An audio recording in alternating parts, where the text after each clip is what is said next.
Pourquoi certaines maisons ne se vendent jamais en Estrie, à Bromont, à Sherbrooke, à Magog, à Grimby, puis même ailleurs au Québec? Pourquoi il y a des maisons qui ne se vendent jamais?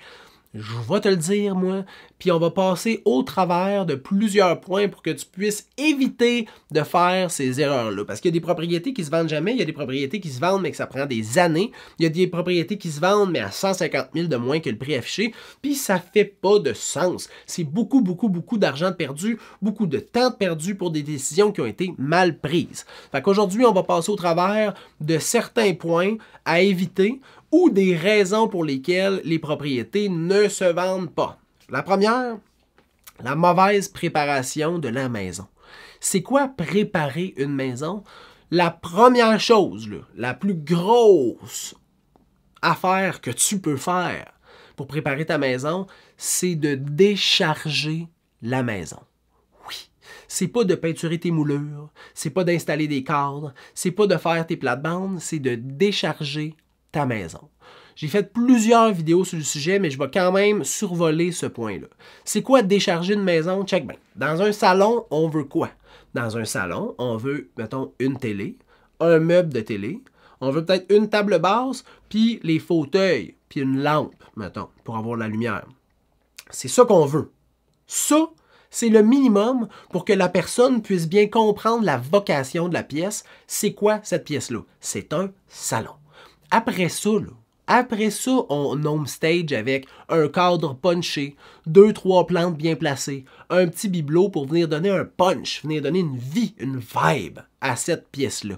Mais avant ça, tu décharges. Fait que ça veut dire que si toi, là, t'as 8 bibelots de quand t'es revenu de Cuba, plus 2-3 quand t'es revenu en Italie, t'as plein de plantes, parce qu'ils ont besoin de lumière, mes plantes, fait qu'elles sont toutes sur le bord de la fenêtre, puis que t'as 2-3 tapis, parce que ton chien, il a besoin d'avoir un tapis, puis t'en as un, puis ci, puis ça, puis les manettes, puis c'est trop, c'est trop. Enlève-moi ça. J'ai fait une vidéo il n'y a pas longtemps où je parlais de quelqu'un qui avait remis ses bibelots. J'y avais fait tout enlever ses affaires. Tout était enlevé dans sa maison. Puis quand je suis reparti, il les a toutes mis. J'étais exaspéré, comme ça se peut pas. Moi, je donne des conseils pour aider, puis en repartant, tout était revenu à leur place, je capotais bien raide. Fait que décharger ta propriété. Des fois, dans une chambre, on va voir que, mettons, la chambre au sous-sol a été utilisée comme salle de rangement, tu sais, parce qu'on a besoin de place, fait qu'il y a des rackings, il y a des... Essaye d'enlever ça. Si tu peux, essaye d'enlever ça. Fait que décharger ta propriété, là, c'est le point le plus important. Après ça, il y a préparé la maison au niveau des petits touch-ups de peinture. Si tu n'as pas changé des luminaires depuis que tu as acheté, ça fait 10 ans que tu es là, c'est encore sur le globe de porcelaine. Là, tu peux aller au Canac acheter une POC à 30-40$ puis l'installer. S'il y a des réparations que tu n'as jamais faites parce que tu t'en fous un peu, mais que visuellement c'est pas beau, tu peux les faire avant la mise en marché. Mais le plus important, c'est de décharger ta maison. Les gens ont besoin de voir qu'il y a de l'espace, que c'est grand, hein, puis leur œil n'a pas besoin d'être attiré sur tous les millions de bébelles que tu as dans ta maison. Ils ont besoin d'être attirés sur ce que tu vends, la maison. Fait que décharge, épure, puis crée ça aéré, puis espacé, ça va t'aider. La mauvaise préparation de la maison, c'est probablement le premier point que tu peux gérer qui est facile, mais c'est un des points pourquoi les maisons restent sur le marché puis se vendent jamais. Deuxième point, le mauvais marketing. Par mauvais marketing, là, ça pourrait être pas de vidéo de visite virtuelle, pas de plan 2D, pas de vidéo sur les réseaux sociaux, pas de photos de drone, pas de vidéos de drone, pas de publication sur plusieurs sites web. Mais mettons là, tout ça, là, mais la base, des photos abjectes, des photos dégueulasses. En 2025, là, premièrement, tu as le choix d'une panoplie de professionnels en photographie immobilière. Il y en a plein. Premier corps de métier que tu peux choisir. Deuxième, tu as le choix de plein de courtiers immobiliers que tu peux regarder leur listing actuel pour faire comme « c'est pas super beau les photos! » ou faire comme « Oh wow, les mises en marché sont vraiment bien faites! » Hein? Fait que tu as la chance, tu as le choix et la capacité de choisir quelqu'un qui va t'aider à avoir des belles photos. Parce qu'ultimement, les gens ont comme 5 secondes pour choisir si ta maison les intéresse ou non. Hein? Check. Première, il arrive là sur ta maison.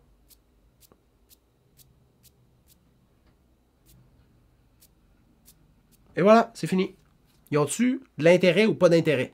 Fait que, d'avoir des mauvaises photos, là, parfois, ça fait que les maisons, ils sont pas visités.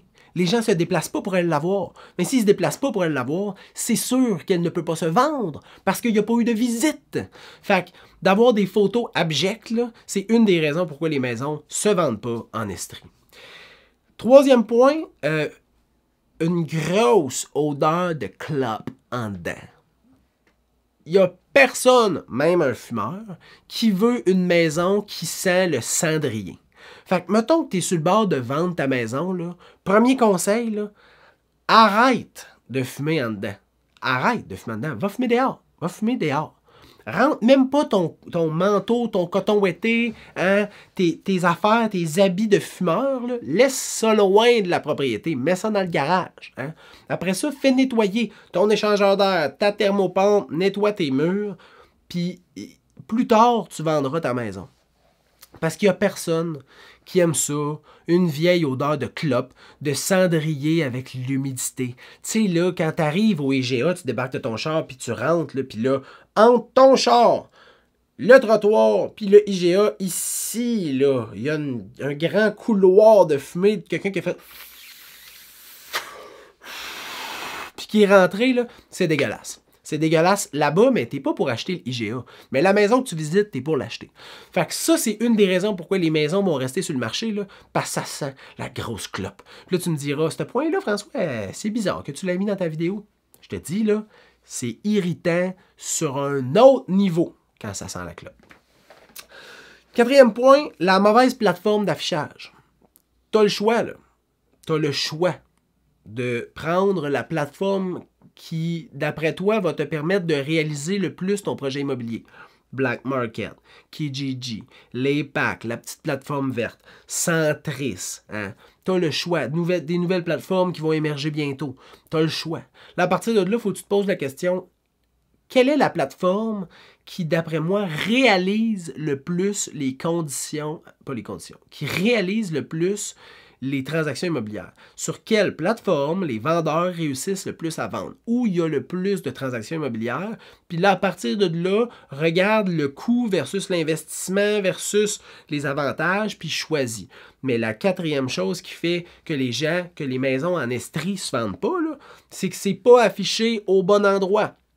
Des fois, c'est affiché à un endroit où il n'y a pas d'entente de rétribution, donc les courtiers ne veulent pas nécessairement aller visiter. C'est mal géré parce que c'est pas géré par des professionnels, donc la réglementation des contrats, des divulgations, c'est mal orchestré. Fait que les gens ne veulent pas se lancer dans ce genre de transaction-là. Fait qu'ils font comme ah non, j'irai pas visiter cette maison-là. Pour être franc, là, je veux une transaction sécuritaire, je veux que ça soit bien géré. J'aimerais ça que ça soit géré par des professionnels, ça me tente pas d'aller là.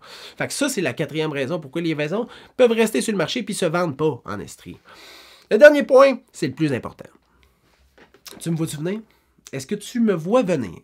C'est le prix! Oui! C'est le prix! My God! Hein? Le prix, là, c'est le point le plus important. C'est la raison pourquoi les maisons ne se vendent pas. Parce que je te dis, toutes les maisons peuvent se vendre rapidement ou dans un délai très acceptable. Toutes les maisons! Mais au juste prix.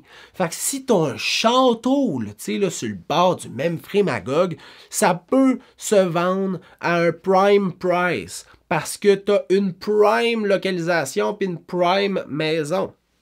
Si tu as un taudis, ta maison, c'est une vidange. Il y a des trous dans le toit, hein, il y a des trous dans les murs en dedans, il y a une infiltration d'eau, il y a de la moisissure dans le sous-sol, il y a une infiltration d'eau par ta cheminée, il y a des craques dans le salage, l'électricité est en aluminium. C'est tous des points qui fait comme c'est une maison à problème. Oui, mais elle peut se vendre au prix d'une maison à problème. Hein? Fait que toutes les maisons peuvent se vendre, mais au juste prix. Puis là, à partir de là, ça m'apporte à reparler de la juste valeur marchande. Le professionnel, il est là pour t'aider à justifier le prix de ta propriété. Hein? Fait que si ta maison est au bon prix, je te dis, là, c'est sûr qu'elle va se vendre. Mais si elle n'est pas au bon prix, c'est sûr qu'elle ne se vendra pas. En 2020-2021, ça se peut que tu aies vendu ta maison à n'importe quel sacrement de prix parce que tout se vendait. En 2025, là, ta maison, si tu ne la mets pas au bon prix, elle se vendra pas, puis elle va rester sur le marché, puis tu vas rester propriétaire, puis si tu avais le projet de déménager proche de ton fils parce qu'il y a eu un enfant, ben tu feras du millage parce que tu n'habiteras pas à côté de chez eux. Fait que mets ta maison au bon prix, puis au bon prix, ça là, c'est pas ce que toi tu veux, c'est pas ce que tu as de besoin, c'est ce que ça vaut, statistiquement parlant. Hein? Fait que si tu veux bien vendre, puis vite, ou si tu veux éviter d'être dans la catégorie des gens qui vendent jamais leur maison en Estrie, là, et un bon prix, un prix statistique, là, pas un prix rêveur. Là. Décharge ta maison, homestage ta maison, nettoie ta maison, sois absent durant les visites, fais confiance à un professionnel pour t'aider, puis demande des suivis. Si tu fais ça, tu ne seras pas dans la catégorie du monde qui vend jamais leur maison en Estrie. J'espère que cette capsule-là vous a aidé. On se revoit pour une prochaine vidéo. Bye bye!